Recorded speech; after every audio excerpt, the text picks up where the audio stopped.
Hi, ಎಲ್ರಿಗೂ ನಮಸ್ಕಾರ. ರಿಷಬ್ ಶೆಟ್ಟಿ ಈಗ ಪರಭಾಷೆಯ ಸಿನಿಮಾ ನಿರ್ಮಾಪಕರುಗಳ ಡಾರ್ಲಿಂಗ್ ಆಗಿದ್ದಾರೆ.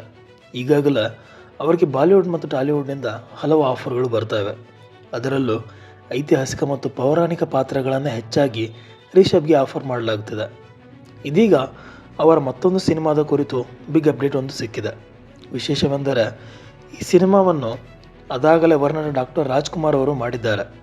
1970ರಲ್ಲಿ ತೆರೆ ಕಂಡ ಶ್ರೀಕೃಷ್ಣ ದೇವರಾಯ ಸಿನಿಮಾದಲ್ಲಿ ಡಾಕ್ಟರ್ ರಾಜ್ಕುಮಾರ್ ಅಭಿನಯಿಸಿದ್ದರು. ಆ 55 ವರ್ಷಗಳ ಹಿಂದೆ ಸಿನಿಮಾವು ದೊಡ್ಡ ಗೆಲುವನ್ನು ಪಡೆದುಕೊಂಡಿತ್ತು. ವಿಜಯನಗರದ ಅರಸ ಶ್ರೀಕೃಷ್ಣ ದೇವರಾಯ ಡಾಕ್ಟರ್ ರಾಜ್ಕುಮಾರ್ ಅವರ ಅಭಿನಯ ಅಮೋಘವಾಗಿತ್ತು.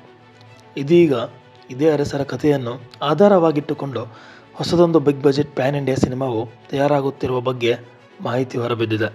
ಇದೀಗ ಕೇಳಿಬಂದಿರೋ ಪ್ರಕಾರ ರಿಷಬ್ ಶೆಟ್ಟಿ ಅವರು ಶ್ರೀಕೃಷ್ಣ ದೇವರಾಯ ಸಿನಿಮಾವನ್ನು ಮಾಡುತ್ತಿದ್ದು ಐತಿಹಾಸಿಕ ಪಾತ್ರದಲ್ಲಿ ಮಿಂಚಲಿದ್ದಾರೆ ಎನ್ನಲಾಗಿದೆ. ಶ್ರೀಕೃಷ್ಣ ದೇವರಾಯನ ಪಾತ್ರದಲ್ಲಿ ರಿಷಬ್ ಶೆಟ್ಟಿ ಯಾವ ರೀತಿ ಕಾಣಿಸಿಕೊಳ್ಳಬಹುದು ಎಂಬ ಕುತೂಹಲ ಫ್ಯಾನ್ಸ್ಗೆ ಈಗಾಗಲೇ ಶುರುವಾಗಿದೆ. ಇನ್ನು ಈ ಸಿನಿಮಾವನ್ನು ಬಾಲಿವುಡ್ನ ಆಶುತೋಷ್ ಗೋವಾರಿಕರ್ ನಿರ್ದೇಶನ ಮಾಡಲಿದ್ದಾರೆ ಎನ್ನಲಾಗಿದೆ. ಜೋಧಾ ಅಕ್ಬರ್, ಲಗಾನ್, ಸ್ವದೇಶ್ ಮುಂತಾದ ಸೂಪರ್ ಹಿಟ್ ಸಿನಿಮಾಗಳನ್ನು ಕೊಟ್ಟಿರುವ ಆಶುತೋಷ್ ಗೋವಾರಿಕರ್ ಜೊತೆಗೆ ರಿಷಬ್ ಶೆಟ್ಟಿ ಜೋಡಿಸಿದ್ದು ಸಿನಿಪ್ರಿಯರ ನಿರೀಕ್ಷೆ ದುಪ್ಪಟ್ಟಾಗಿದೆ. ಇನ್ನು ಕಳೆದ ವರ್ಷ ಜನವರಿಯಲ್ಲಿ ಆಶುತೋಷ್ ಗೋವಾರಿಕರ್ ಅವರನ್ನು ಮುಂಬೈನಲ್ಲಿ ರಿಷಬ್ ಶೆಟ್ಟಿ ಭೇಟಿ ಮಾಡಿದ್ದರು.